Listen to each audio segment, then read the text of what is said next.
TikTok জগতের famous এক নক্ষত্রের নাম অপু।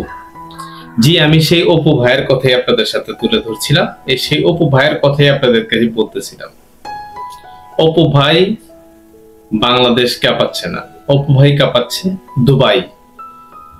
যেই দুবাইকে আমরা আপনারা স্বপ্নের নগরী হিসেবে চিন্তা করে থাকি।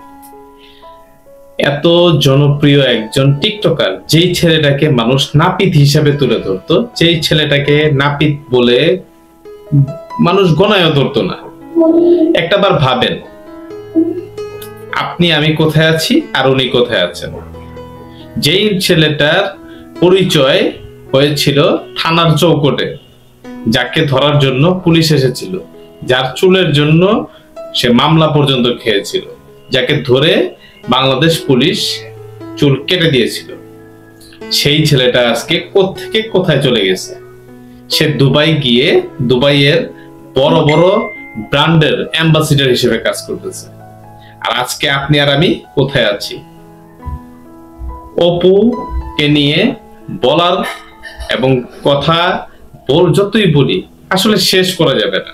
তাকে আমি কোনো সেলিব্রিটি হিসেবে প্রাধান্য দিচ্ছি না, কোনো এন্টারপ্রেনিউর হিসেবে তুলে ধরছি না। ছোট্ট একটা বস্তির ছেলে, ছোট্ট একটা গ্রামের ছেলে, যাকে নাকি টিকটক পাড়ায় বস্তির ছেলে হিসেবে মানুষ গণ্য করে থাকে। আমি বলি নাই, কিন্তু অনেকেই বলে। অপুর ভাইয়ের যারা ভক্ত আছে তারা সেটাকে ভালো নজরে মোটেও দেখেন না। একজন মানুষকে আপনি কিভাবে নিন্দা দিতে পারেন, সেই পর্যন্ত সেই লেভেলে আপনাকে পৌঁছতে হবে আগে।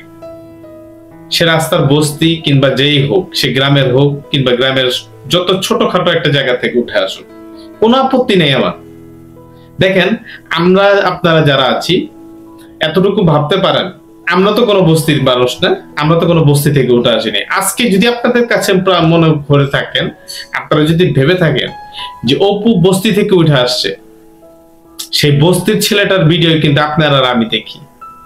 আমরা তাকে বস্তির ছেলেটাকে আজকে এত বড় পরিমাণে এত বড় লেভেলের সেলিব্রিটি বানিয়েছি। তো ভাবেন একবার, সেই বস্তির ছেলেটা আজকে দুবাই গিয়ে গার্লফ্রেন্ড পটায়া একটা সুন্দর মানে দেখার মতন একজন মেয়ে নিয়ে ঘোরাফেরা করতেছে, এবং দুবাইতে গিয়ে সে দুবাইয়ের ব্র্যান্ড অ্যাম্বাসিডর হিসেবে কাজ করতেছে।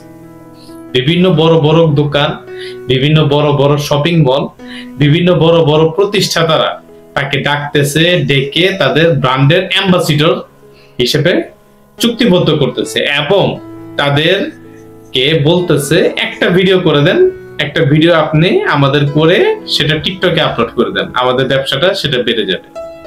সফলতার দ্বার প্রান্তে কি আছে, আপনি না আমি? প্রশ্নটা করে দিলাম আপনাদের কাছে, উত্তরটা দিয়ে যাবেন অবশ্যই।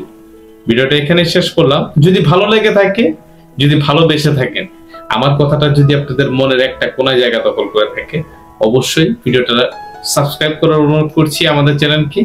ভিডিওটা লাইক দিবেন, শেয়ার করবেন। আসসালামু আলাইকুম, বিদায় নিচ্ছি আমি ফাহিম। ভালো থাকবেন আপনারা।